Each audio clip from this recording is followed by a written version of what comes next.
Bien, bonsoir à tous. Donc, comme ça a été dit, je m'appelle Laure Pelé, je suis professeure des écoles et syndicaliste. Je voudrais vous lire quelques extraits d'une lettre reçue il y a quelques semaines au syndicat. Je n'ai plus la force d'assumer ma mission, ce métier pour lequel j'ai tant donné, que j'ai tant aimé depuis 33 ans. Depuis 2 ans, j'ai sacrifié ma vie familiale, sociale et négligé ma santé sans m'en rendre compte. Je suis devenue fragile, broyée par un système qui détruit peu à peu les écoles et les personnes, même les plus solides. Je n'ai pas de colère, je n'ai plus de joie, je n'ai qu'une profonde et éternelle tristesse. Après avoir connu pendant près de 31 ans l'esprit de cohésion et d'échange entre collègues, j'assiste aux dégâts d'un pilotage brutal et vertical, fonctionnant par injonction, qui réduit à peau de chagrin notre liberté pédagogique et qui met en concurrence et sous pression les collègues dans les écoles.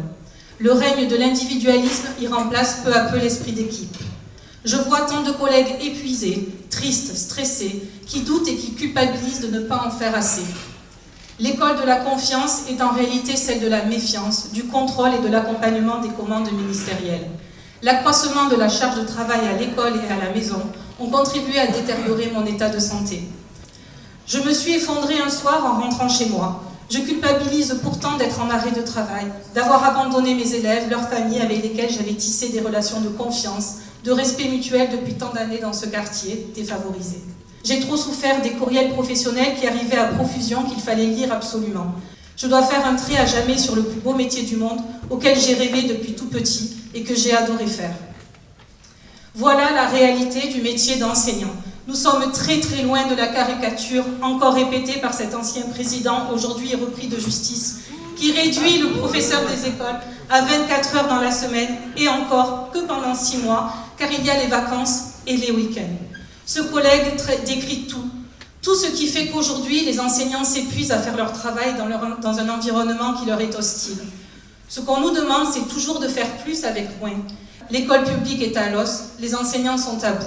Face à la violence des attaques menées par ce gouvernement, il faut une riposte à la hauteur.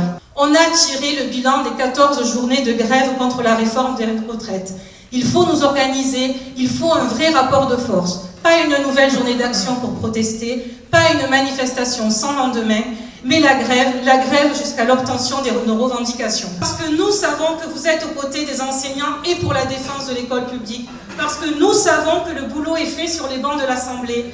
Nous continuerons, nous, le travail sur le terrain dans les semaines à venir pour convaincre un maximum de collègues de cesser le travail pour mettre enfin ce pays à l'arrêt. Et nous vous donnons donc rendez-vous dans la rue et bien sûr sur les piquets de grève pour stopper ce gouvernement illégitime. Bonjour à tous et à toutes, donc je suis Mathilde Bouget, vice-présidente étudiante de l'université de Nîmes et donc je représente les étudiants et les étudiantes dans les conseils. J'aimerais commencer par rappeler des chiffres représentatifs de la santé des étudiants et des étudiantes. Selon une étude menée par l'Université de Bordeaux en 2023, 41% des étudiants présentent des symptômes dépressifs, contre 23% avant le Covid.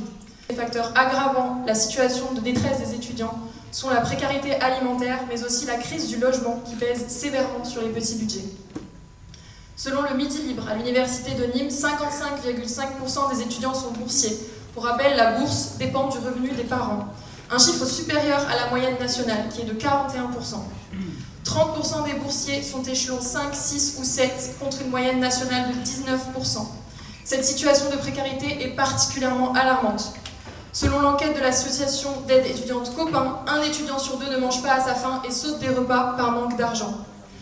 65% des interrogés ont recours à l'aide alimentaire de façon très régulière. L'association Copain mentionne en outre que 41% des étudiants déclarent avoir repoussé un rendez-vous médical.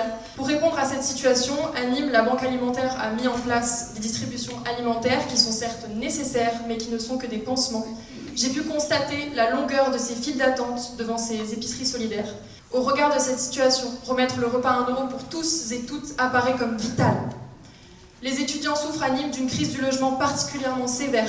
En l'espace de 10 ans, la population étudiante est passée de 5 000 à près de 15 000 étudiants, soit une augmentation de plus de 30% sur la dernière décennie, selon le Midi Libre. 600 logements ont été détruits contre environ seulement 300 réouverts en 2022. Le logement étudiant est le principal poste de dépense d'un étudiant. Il représente 57% du budget. Pour clore ce lourd bilan financier, à Nîmes, le budget transport en commun s'élève à 18 € par mois pour les étudiants. On relève que pour les personnes de plus de 70 ans, les transports de l'agglomération sont, à titre d'exemple, gratuits. Enfin, l'enseignement supérieur et la recherche sont parmi les plus touchés par des annulations de crédits de paiement décidées par un décret paru en février 2024. C'est 904 millions d'euros d'économies qui sont demandés. Les élus étudiants au conseil d'administration, au nombre de 3, sont toutes et tous issus de l'UNI, une faction d'extrême droite bien connue par ailleurs de notre ministre de l'enseignement supérieur, dont la première action a été d'aller au meeting de l'UNI en octobre dernier. J'incite donc les étudiants à s'engager lors des élections puisque de nouveaux suffrages pour des conseils non remplis à l'Université de Nîmes seront bientôt organisés. L'engagement étudiant est un enjeu majeur de la défense des droits des étudiants à Nîmes. Je vous remercie pour votre écoute. Bonsoir à tous, bonsoir à toutes, je vous remercie de me donner la parole. Je m'appelle Leila Tahamali, j'ai 45 ans, je suis habitante de Bisvin. J'y suis également éducatrice de prévention ainsi qu'artiste. Beaucoup des logements dans lesquels les gens vivent sont dans des états indignes. Présence de nuisibles, cafards dedans, rats dehors. On a des marchands de sommeil qui s'enrichissent sur le dos des familles précaires et qui perçoivent l'argent de l'allocation logement sans assurer les conditions locatives décentes. Passoires thermiques, mauvaise installation eau, gaz, électricité, ascenseurs défectueux. Les peintures des paliers ne sont même pas refaites après des incendies. Les bailleurs sociaux ne sont pas en reste, avec le non-retrait des dépôts d'ordures sauvages improvisés à même les escaliers intérieurs menant aux caves. Les halls d'immeubles sont vétustes, les moindres réparations sont surfacturées, n'encourageant pas les bailleurs sociaux comme les syndics de copropriété à procéder aux réparations. Des dépôts sauvages d'ordures deviennent vite des décharges sauvages à ciel ouvert. Il y a aussi la fracture numérique. Des immeubles entiers n'ont pas d'accès à une connexion Internet efficiente, des opérateurs laissant parfois les habitants souscrire à des contrats tout en sachant pertinemment que les connexions ne marchent pas. Le deuxième point, c'est l'accès à la culture, à l'art et aux loisirs grâce à des infrastructures adaptées. On sait que les MJC, par des activités artistiques culturelles de loisirs qu'elles proposent, contribuent à la mixité sociale, notamment par une ouverture en fin de journée. Il n'y a rien de tout ça à Bisvin. Les écoles de danse, de théâtre et de pratiques artistiques diverses existent ailleurs, mais c'est trop loin et souvent trop cher, donc inaccessible. Les associations locales font ce qu'elles peuvent et font déjà beaucoup. Elles pourraient faire encore plus si on leur donnait les moyens d'agir selon une réelle politique locale d'éducation populaire. Je dis trop souvent que le narcotrafic est la cause de tout ce qui ne va pas, de ce que je viens d'énoncer et d'autres problématiques qui pourraient être soulevées. Je pense le contraire. Il n'a pu s'installer que parce que ces territoires et ses habitants n'ont pas été traités avec la dignité qui leur était due, parce qu'ils habitent ici et pas ailleurs, où on est mieux traité. Ici, les quotidiens sont noyés sous cette inégalité. Je vous remercie. Bonsoir tout le monde, donc je suis Victoria Hunter, je suis éducatrice spécialisée dans une association à Nîmes, où j'étais d'ailleurs en poste encore il n'y a pas très longtemps, puisque j'ai été licenciée pour inaptitude, et je vais donc témoigner de ce qui se passe dans le secteur social et médico-social aujourd'hui, et c'est très alarmant. Les salariés qui travaillent dans ces associations comme ailleurs, sont extrêmement engagés dans ce qu'ils font. On se retrouve à essayer de pallier on est en sous-effectif constant, en surcharge de travail constant, parce que nous assistons à la marchandisation de notre secteur.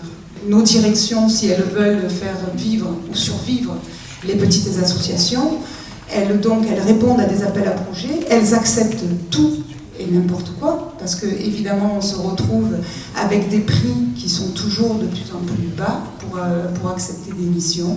Même les directions aujourd'hui sont très éloignées de la réalité du terrain et se préoccupent très peu des conditions de travail et donc de l'accueil. C'est-à-dire que la qualité aujourd'hui, en fait, on s'en fout. Très clairement, on vous le dit. On vous dit non mais attendez, la qualité, parce que nous, on remet le sens au travail. On est dans une perte de sens totale. Aujourd'hui, c'est vous remplissez des tableaux, vous prenez de plus en plus de charges de travail. Donc, ce dont je peux témoigner, c'est que les travailleurs sociaux aujourd'hui pètent tous les uns après les autres, font tous des burn-out. J'en suis moi-même ici, je viens témoigner de cela. Nous, on est vraiment les invisibles.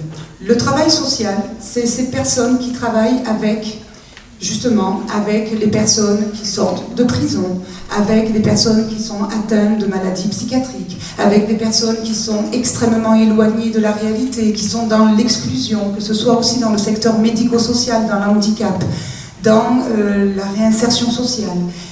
Si nous, on baisse les bras.